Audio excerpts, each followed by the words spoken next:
Assalamualaikum and welcome back to our video lecture series of class 12 mathematics, and in this series we have started chapter number 7 and we are currently on exercise 7.3. Students, last couple of videos के अंदर हमने question number 5 तक wind up कर लिया था और आज हम स्टार्ट करने वाले हैं question number 6 of exercise 7.3. Question number 6 में हमसे कह रहा है reduce the equation 3x + 4y - 12 equals to 0 to the following forms, जिसमें फर्स्ट फॉर्म हमसे कह रहा है स्लोप इंटरसेप्ट फॉर्म, है ना. स्लोप इंटरसेप्ट फॉर्म हमें मालूम है कि भाई किसको हम कहते हैं, ठीक है. इसको यहाँ पे डिस्कस करते हैं. स्लोप इंटरसेप्ट फॉर्म है तो ये हम जानते हैं ये बराबर होता है y = mx + c के, ठीक है. थोड़ा रिव्यू इसका मैं दे दूँ तो भाई इस फॉर्म के अंदर हम क्या करते हैं, जो y वैल्यू है ना, y जो हमारे पास इक्वेशन में आ रहा है इसको हम लेफ्ट हैंड साइड पे रखेंगे और बाकी सारी वैल्यूज़ को हम राइट हैंड साइड पे शिफ्ट करवा देंगे. इनफैक्ट अगर y के साथ कोई कोएफिशिएंट भी लिखा हुआ है उसे भी हम क्या कर देंगे, राइट हैंड साइड पे डिवाइड करवा देंगे. तो भाई हमारे पास इक्वेशन थी 3x + 4y - 12, है ना. 3x - 4y - 12 equals to 0. तो यहाँ पे हमने क्या करना है, सबसे पहले तो ये जो माइनस का 12 है इसको वहाँ शिफ्ट करवाएंगे और इस 3x को वहाँ शिफ्ट करवाएंगे. ठीक हो गया. अच्छा ये प्लस का 4y है, मैंने माइनस का लिख दिया, सही है.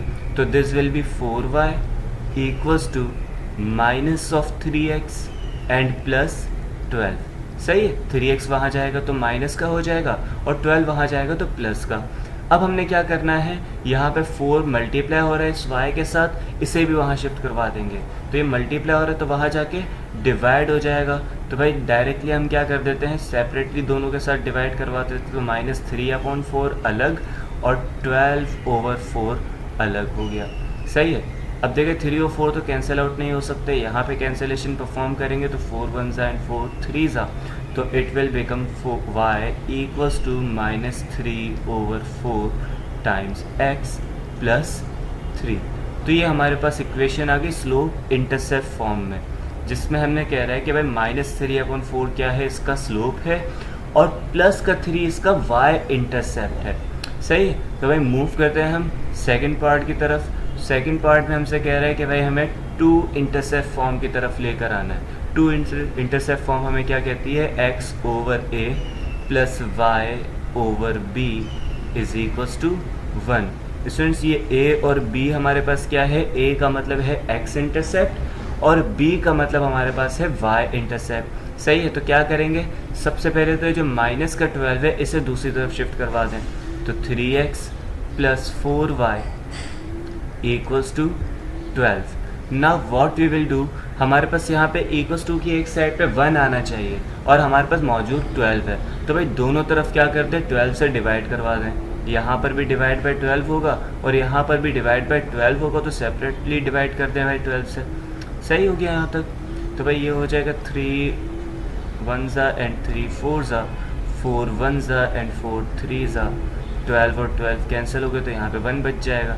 तो स्टूडेंट्स ये हमारे पास आएगा x/4 + y/3 = 1. ये हमारे पास आ जाती है इसकी 2 इंटरसेप्ट फॉर्म, जिसमें हमारे पास x इंटरसेप्ट 4 है और y इंटरसेप्ट हमारे पास 3 गिवन है, ठीक है. Now with this we will move towards part 3.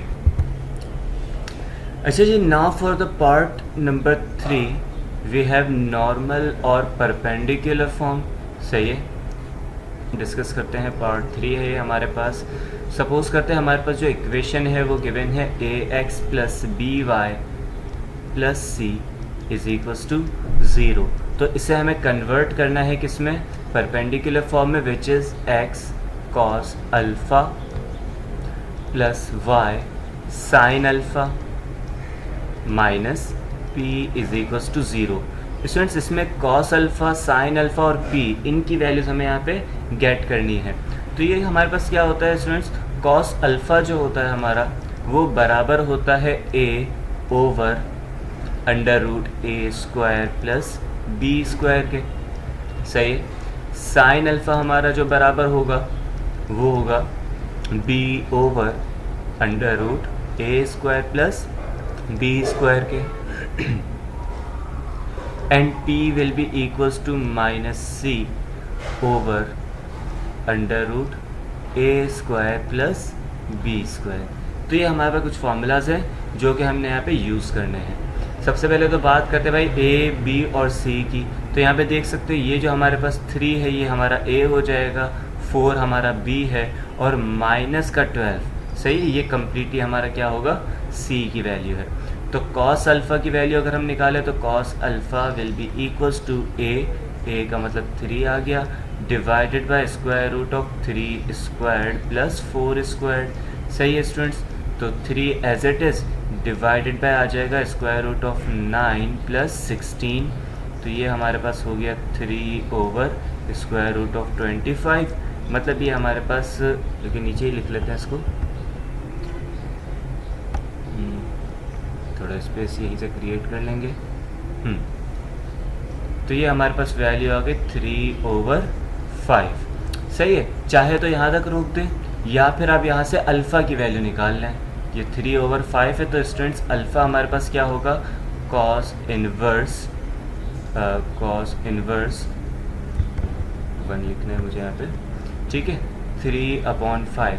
Students calculators के अंदर इसकी वैल्यू निकालेंगे तो अप्रॉक्सीमेटली इट विल बी 53.1। तो इसको राउंड ऑफ करके हम 53 डिग्रीज कह देते हैं। सही है, ये अल्फ़ा की वैल्यू हमारे पास आ जाएगी। सही हो गया स्टूडेंट्स। अब बात करते हैं हम साइन अल्फ़ा की। तो स्टूडेंट्स साइन अल्फ़ा में भी हमारे पास, अगर साइन अल्फ़ा से देखें तो वो हमारे पास होगा इक्वल्स टू 4, b की जगह 4 आएगा और डिनोमिनेटर में a² प्लस b² है ना, मतलब 3² प्लस 4², 9 प्लस 16 अंडर रूट 25। तो यहाँ पे भी 5 बन जाएगा और यहाँ से भी अल्फ़ा की वैल्यू निकाल लें तो ये हमारे पास हो जाएगी साइन इनवर्स 4 ओवर 5 और यहाँ पर भी हमें अप्रॉक्सीमेटली क्या मिलने वाला है, 53 डिग्रीज़। सही है। अच्छा, मैंने दोनों क्यों इस तरीके से निकाले वो मैं थोड़ी देर में एक्सप्लेन करता हूँ आपको। फिर हमने p की वैल्यू यहाँ से कैलकुलेट करनी है, तो p will be equals to -c, मतलब -12, c की वैल्यू -12 थी, divided by under root a² plus b², तो इसकी जगह 5 आने वाला है, मतलब p हमारे पास हो गया 12 ओवर 5 के बराबर। सही हो गया स्टूडेंट्स यहाँ तक। अब देखिएगा, अब अगर हम ये वैल्यूज पुट करने वाले हैं, है ना, x equals to x cos alpha plus y sine alpha minus p। तो देखें यहाँ पे x एज इट इज़ होगा, cos अल्फ़ा की वैल्यू हमारे पास क्या है, 3/5, तो यहाँ पे आप लिख दे 3/5, ठीक है, प्लस y साइन अल्फ़ा हमारे पास आया था 4 ओवर 5, ठीक है, और यहाँ पे y लिख दे और फिर हमारे पास माइनस का p है जो कि वहाँ जाएगा प्लस का p होगा, मतलब इक्वल्स टू के बाद मैं लिख सकता हूँ प्लस का p विच इज़ 12 ओवर 5। तो ये आंसर हमारे पास बुक का आंसर है, ठीक है।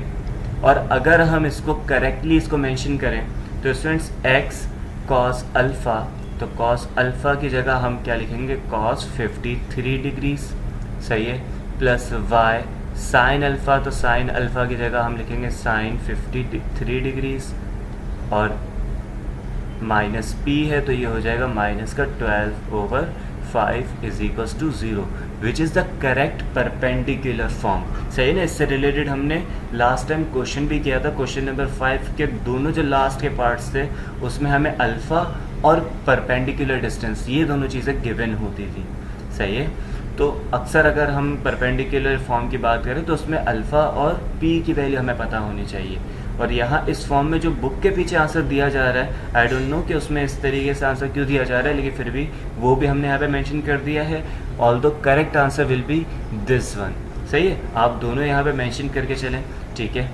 और कोशिश कीजिएगा कि अगर एग्जामिनेशंस में भी ये क्वेश्चन आता है तो आपने दोनों ही कर लेना है, ठीक है ना, कुछ इसमें हार्ड एंड फास्ट रूल नहीं है। तो आई होप यहाँ तक सारे स्टूडेंट्स को बात क्लियर होगी। So with this, thank you so much for your time. अल्लाह हाफ़िज़।